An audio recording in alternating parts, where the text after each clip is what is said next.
Okay, here we have a 95 Ford F150 two-wheel drive.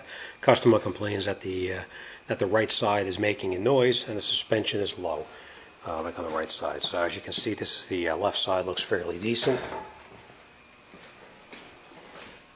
This is the right side, and as you can see, the suspension is pretty low. So I'm going to lift it up, take a look at it, see what it looks like, and we go from there. And here we got the truck up on the lift now, and you can actually do this just by jacking your vehicle up too and taking the wheel off. But as you can see, looking at the coil spring, it's pretty obvious what the problem was, and judging by the rust and everything on here, it looks like it's been doing it for quite some time. So you've got to change the coil spring. As you can see, it's just busting right off in here.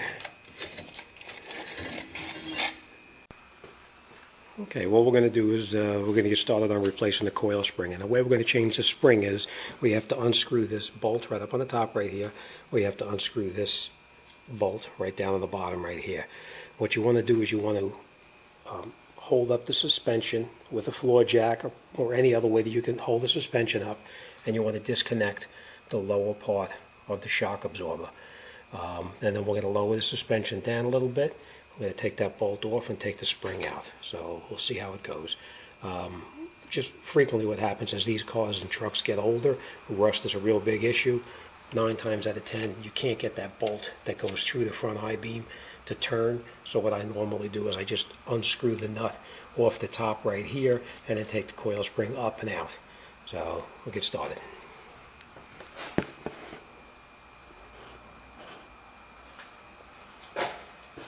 Remember, we're going to raise the suspension up just to hold it up enough so it doesn't drop when we disconnect it.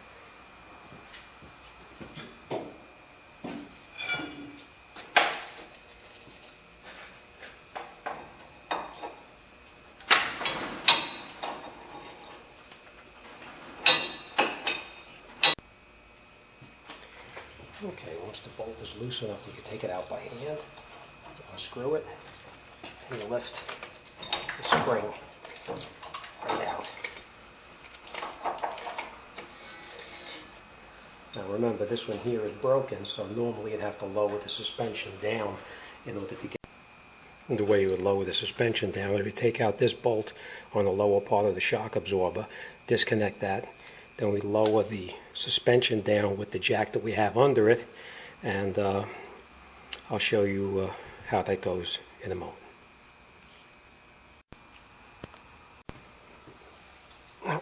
Okay, we got the new coil springs. We're just going to install the coil springs back into the truck itself. So let me just show you how we're going to do that. We're going to basically put the spring in like this, push your suspension down a little bit, and snap the spring right in.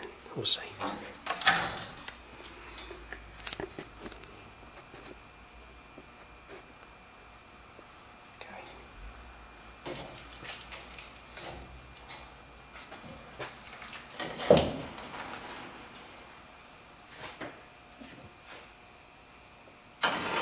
Just push ever so slightly down on the suspension just to get the spring in.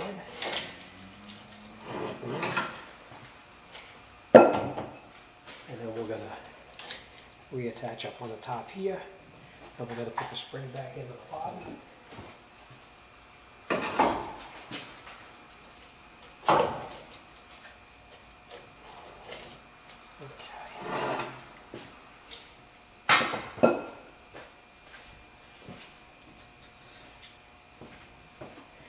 We're going to reinstall the 2 pieces that we took out on the bottom, like that.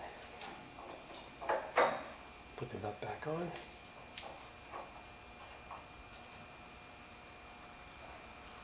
We're going to reattach our bracket here.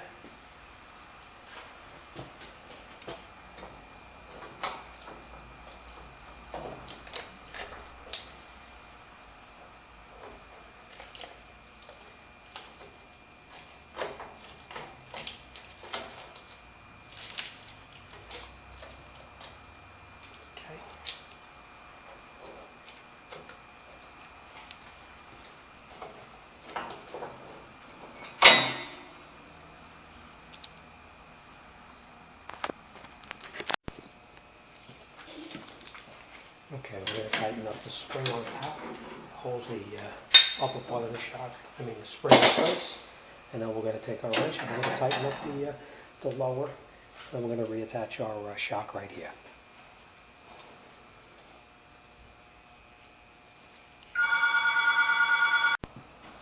Okay, last thing we're going to do is we're going to put the lower shock bolt back in.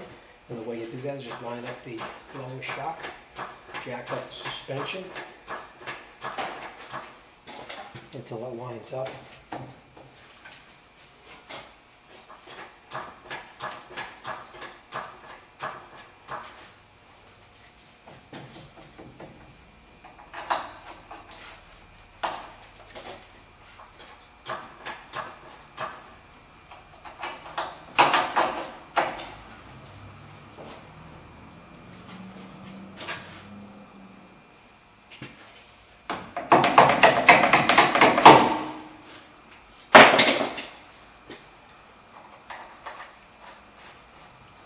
And we tighten up the bolt, and we'll move over to the other side.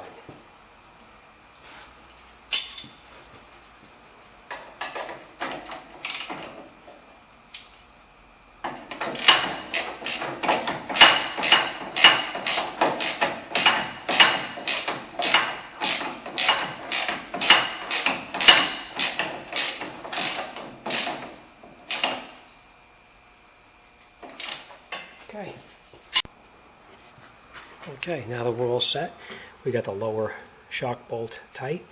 We got the bottom part that holds the spring in place tight. We had the retainer up on top tight. Suspension is jacked back up now and tight. Now you can lower the suspension down, put the wheel back on, put it on the ground, and you should be at normal curb height. Obviously, we're going to do the other side at the same time.